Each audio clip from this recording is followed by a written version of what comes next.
It's got to that time of year where I don't want to be in the studio anymore. I want to go outside into the fresh air. We'll catch up with Chloe in a little bit. So today I'm going to leave the studio behind and I'm going out into the garden because I've got 4 top tips to show you how to get better location portraits anywhere, including right here. So let's get a light set, let's get a model in, which is Chloe. Let's get shooting. You may not even need lights. We're outside. To help me out today, I've got the amazing Chloe. Chloe's going to be the model for this photo session, and these are not going to be in any particular order, but the first tip I'm going to give you is very relevant right now because, unusually for us in the UK, the sun's out. And you might think that's the perfect time to go and take some pictures, except full sunlight is not flattering light. Let me show you why putting your subject in the sun is not a great idea. Okay, Chloe, here we go, quick little test photo. And the end result is, well, it's okay, except the shadow and light spots on Chloe's face. It's just not a flattering light. One solution is to bring your own shade to the session. So I've got Freya holding a 5-in-1 reflector. It's the inside, the inner diffuser part. And if Freya holds that up, she can cover Chloe's face in shade. Now, an easy tip is to look at the shadow on the floor and see if you can get the reflector to cover the shadow of your subject's face. But instantly, this makes things better. So let's just take a picture like that. Here we go. And straight away, these pictures look much nicer. Except it's not very practical, is it? So the easiest solution is, Chloe, can you just come and stand where I am? If I move Chloe into the shade, this looks so much better on Chloe's face. The lighting is soft, the shadows are gentle. This is nice portrait lighting. So now Chloe is standing in the shade. I could use a reflector to bounce some light back in, or I could use my flash, which is exactly what I'm going to do. And this is ready to go. So Chloe, are you ready? Let's take a few photos like this. Here we go.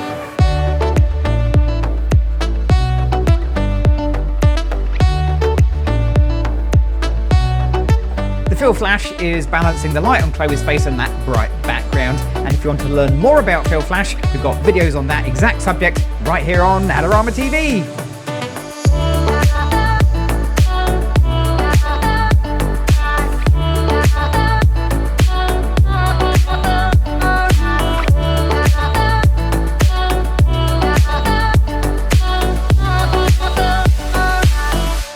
My next tip is all about the background, because unless your background is really interesting and part of the story, you might want to separate your subject from the background by blurring it out of focus.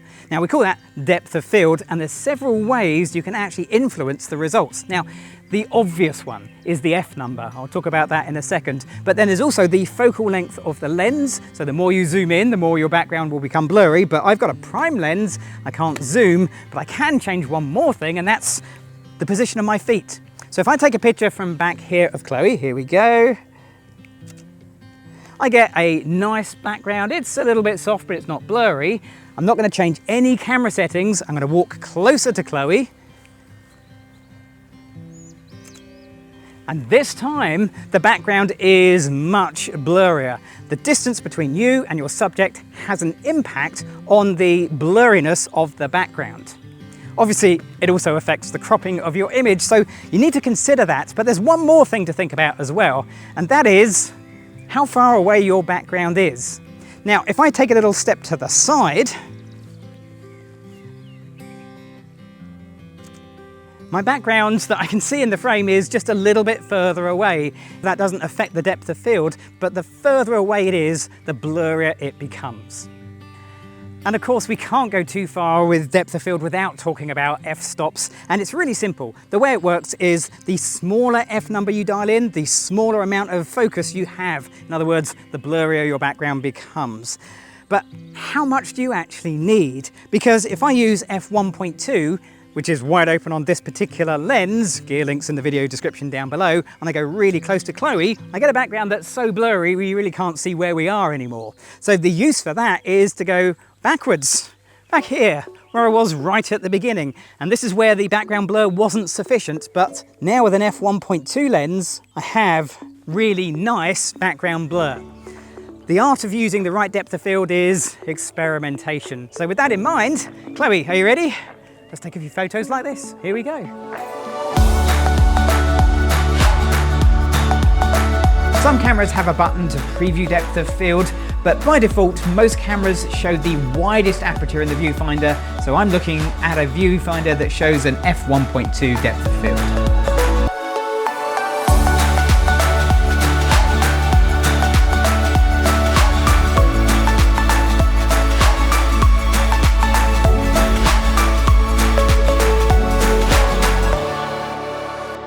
You might be lucky on your location and every direction that you put your camera in is absolutely perfect, but the reality is that doesn't always work. So if you're stuck for a location to do a close-up headshot, then try and find a mini location within your location. For example, we've got this nice little bush which has a single green color going throughout, and it should look really nice as a simple background. The art with any background, keep it simple. Now, if your subject isn't at your eye height, think about getting down to their eye height. That doesn't always work, and I'll show you why in a second. But for now, here we go. So if I take a wide picture, you can see it's not particularly interesting. But if I zoom in with my zoom lens, suddenly this whole scene becomes way more interesting. And all I had to do was just find a little location within our big location. So I think we should take a few photos like this. Chloe, are you ready? Okay, here we go.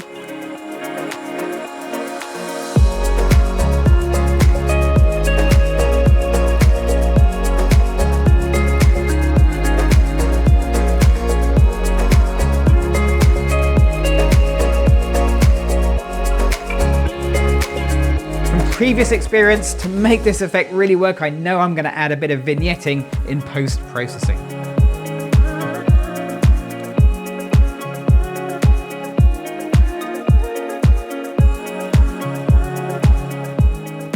The background for this setup isn't quite what I would like. Let me show you what we're getting. Okay, Chloe, here we go. Quick little test photo.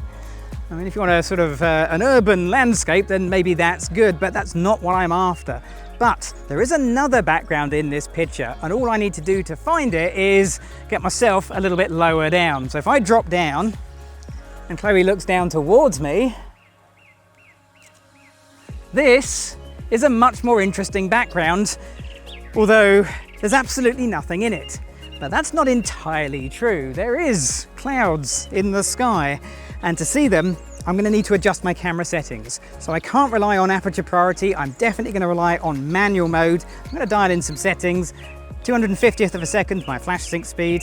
f16, ISO 100 gives me this. Okay, let's do the same picture again. Well, now I have an interesting background. The only problem is Chloe is basically a silhouette, and that's where a little bit of flash is going to come in. So I'm going to turn my flash on. I'm going to put it to full power because it's got a lot of work to do. Let's take that picture once again. Here we go. And now I've got something with a lot more drama. Dramatic sky, interesting lighting on Chloe. We haven't moved at all. So I think we should take a few photos like this. Chloe, are you ready? Okay, here we go.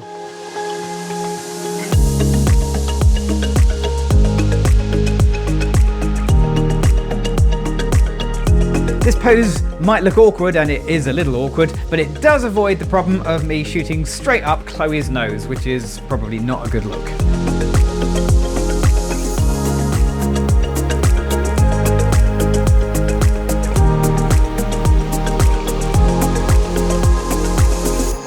Those are just 4 tips for getting better portraits on location, and you don't have to use all of them at once. You could use 1 or 2 or none if you get the results you're after. And of course, I've used flash throughout this, but you could use a 5-in-1 reflector and get very similar results. And if you want to find out links for all the gear I'm using, you'll find them in the video description down below. Whilst you're there, click on the bell icon so you never miss a video right here on Adorama TV. And of course, click on that subscribe button. I'm Gavin Hoey. Thanks for watching.